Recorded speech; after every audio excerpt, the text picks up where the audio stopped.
अस्सलाम वालेकुम YouTube family, कैसी हैं आप? उम्मीद है खैरियत से होंगे और मैं भी खैरियत से हूँ। अल्लाह पाक आप सबको खुश रखे, अपनी ज़मान में रखे। तो आज चलती हैं अपनी रेसिपी की तरफ। आज मैंने बनाए थे चिकन वेजिटेबल मैकरोनीज़, जो कि बहुत अच्छे और ज़बरदस्त से बने थे एक नए स्टाइल से। इसमें मैंने ना सिरका यूज़ किया और ना ही केचप यूज़ किए। तो चलते हैं अपनी रेसिपी की तरफ। तो तकरीबन एक पाव के करीब चिकन लिया था और उसको मैंने पानी में डाल के सब्ज़ मिर्च और काली मिर्च के साथ और थोड़ा सा नमक डाल के बॉईल कर लिया था और उसके रेशे कर लिए थे। तो फिर मैंने 3 टमाटर लिए थे, उनके छिलके उतार के, और हाफ़ कप मैंने दही लिया था। इन दोनों चीज़ों को मैंने ग्राइंड किया था। ग्राइंड करने के बाद एक पेस्ट तैयार कर ली थी। तो कुछ वेजिटेबल लिए थे जिसमें शिमला, गाजर और बंद गोभी थी। आप अपनी मर्ज़ी से कोई भी वेजिटेबल यूज़ कर सकते हैं। तो इनको मैंने बरीक बरीक कटिंग कर लिया था और चिकन को भी मैंने क्यूब्स बना लिए थे। तो आप कोई भी वेजिटेबल यूज़ कर सकते हैं अपनी पसंद के मुताबिक। इसमें मैं ना केचप यूज़ कर रही हूँ और ना ही मैं सिरका यूज़ करूँगी, क्योंकि सिरका और केचप की वजह से बच्चों के गले बहुत ख़राब हो जाते हैं। तो जी, ये सिंपल सी रेसिपी बनेगी और बहुत अच्छी बनती है। फिर मैंने एक पतीली में पानी डाला और उसमें 1 टेबलस्पून ऑयल का डाल दिया, थोड़ा सा नमक डाल दिया। तो फिर इसमें मैकरोनीज़ डाल के मैंने बॉयल करके स्टेन कर लिए। तो फिर इसको मैंने एक बाउल में शिफ्ट कर लिया। तो फिर मैंने एक पतीली ली, पतीली में मैंने हाफ़ कप ऑयल डाला और कटिंग किया हुआ इसमें प्याज शामिल कर दिया और उसको लाइट सा मैंने सौते किया।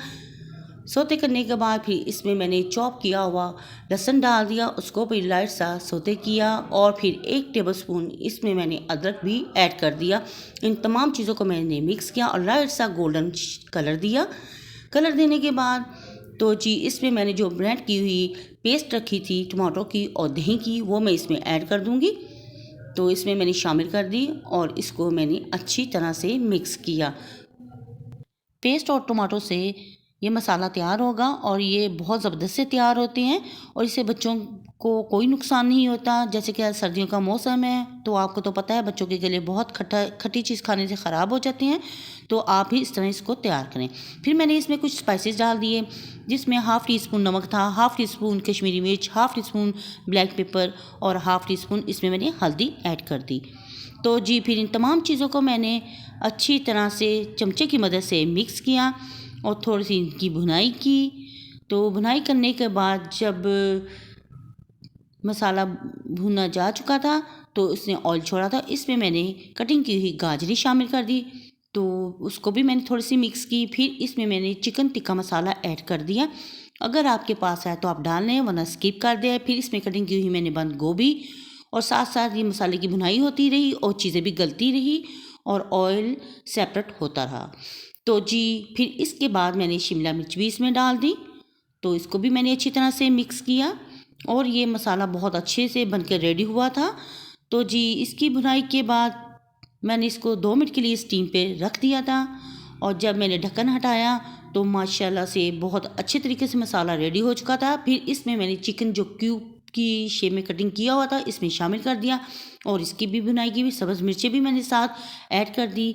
तो ये बहुत अच्छा और खट्टे खट्टे से ये मैकरोनीज़ बन के तैयार हुए थे। तो इसमें सिरके की बिल्कुल ज़रूरत नहीं पड़ी।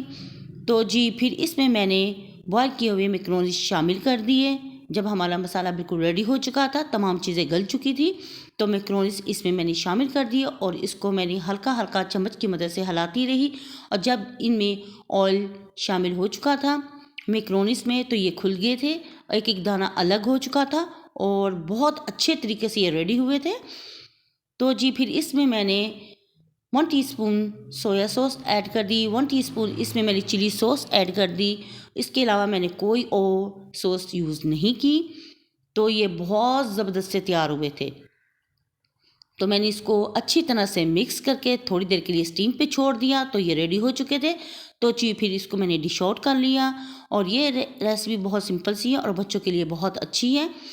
तो जी, अगर आपको मेरी ये रेसिपी पसंद आए तो प्लीज़ मेरी वीडियो को लाइक, शेयर और सब्सक्राइब ज़रूर करें और बेल आइकन के बटन को ज़रूर प्रेस करें और ताकि आने वाली नोटिफिकेशन आप तक पहुंच सके। और कमेंट बॉक्स में भी ज़रूर बताइएगा कि आपको ये मेरी छोटी सी सिंपल सी रेसिपी कैसी लगी और आप ये ज़रूर ट्राई करें। ये बहुत अच्छी है और बहुत सिंपल सी है। तो जी, नेक्स्ट वीडियो तक दे इजाज़त। अल्लाह हाफिज़ और अल्लाह निगहबान।